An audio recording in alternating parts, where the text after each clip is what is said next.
Bless sa day mga kabayan, welcome back po sa aking channel, WKSA.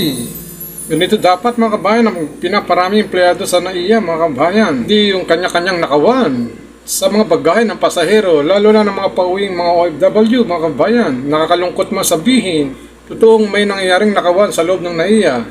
Katulad ng isang foreigner na padaan na sa X-ray machine mga kabayan. Pero nanakawan pa rin mga kabayan. So panoorin natin ang mga nagbabagang balita nito kung paano nangyaring nanakawan ng isang pasahero ng NAIA. What's new mga nagbabagang balita na ito? Nasalisihan at nanakawan ng sling bag ang isang British national sa NAIA Terminal 1. Hinala ng Manila International Airport Authority, isang sindikato ang nasa likod ng pagnanakaw. Nasa frontline na balitang yan si Gary De Leon. Ininspeksyon ng mga security personnel ng NAIA Terminal 1 ang X-ray machine na ito noong Sabado, March 2. Sa makinang ito sinasabing pinadaan pero hindi na nailabas ang sling bag ng isang British national.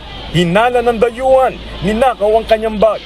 Base sa investigasyon, bibiyay na palondo ng dayuhan kasama ang Pinay niyang asawa nang dumaan sila sa departure area ng NAIA Terminal 1. Papasok pa lang ng check-in area, sinabihan na sila ng isang grupo na nagatid din umano ng isang pasahero.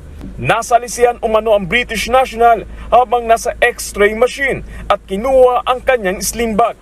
Hindi pa ibinigay ng Manila International Airport Authority ang kopya ng CCTV sa media. Pero nakita na raw nila ang grupong hinihinalang tumangay sa sling bag. Masasabi po natin sir na ito po ay isang sindikato.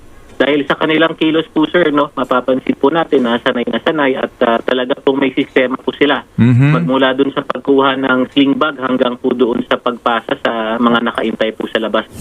Laman ng bag ang wallet, cellphone at ID ng dayuhan. Nakatuloy pa rin naman ang British national sa kanyang biyahe dahil hindi naman natangay ang kanyang passport at plane ticket. Tinutukoy na ng mga otoridad sa airport ang pagkaakinanlan ng mga... Pero di tayo mga kabayan sa good news na bihira mangyari sa NAIA mga kabayan dahil isang empleyado ng NAIA ang nagsauli mismo ng pera, nagkakahalaga ng 10,000 US dollar o kalahating milyong piso sa ating pera na natagpuan niya sa area ng NAIA Terminal 1 mga kabayan. So what's po ang mga good news na balita na ito ng mga empleyado ng NAIA?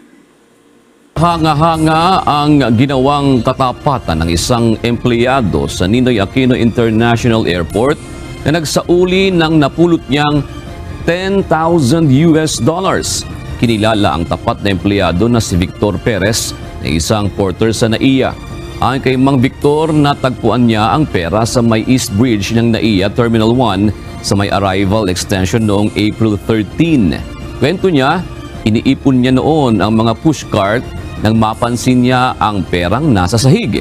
Agad itong iturn over sa Lost and Found Office at ang napulot na pera sa paniniwalang tiyak na hinahanap na ito ng may-ari. Base sa inventory, nasa 100 piraso ng 100 US dollar bills o nagkakahalaga ng mahigit sa kalahating milyong piso ang napulot ni Mang Victor. Agad naman dumulog sa Lost and Found ang isang Korean national na nagpakilalang may-ari ng nasabing pera at nang maberipika sa CCTV footage ay ibinalik rin ito sa kanya. Si Mang Victor ay 10 taon nang nagtatrabaho bilang porter sa NAIA. Sa Lunes ay nakatakda siyang bigyan ng pagkilala ng Manila International Airport Authority kasabay ng flag raising ceremony dahil sa katapatan na kaniyang ipinamala.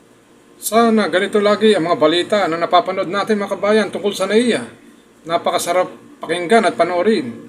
At good job kay Kuya at kay Kabayan na nagsauli ng pera na napulot niyang dollar at hindi niya to pinagdiskatahan. Sana po malaki pang blessing ang matanggap niya na kapalit sa ginawa niyang kabutihan mga kabayan. Maraming salamat sa inyong panonood. Sana po nakakuha tayo ng aral sa mga napapanood natin mga video na balita na ito. So, thank you for watching mga kabayan.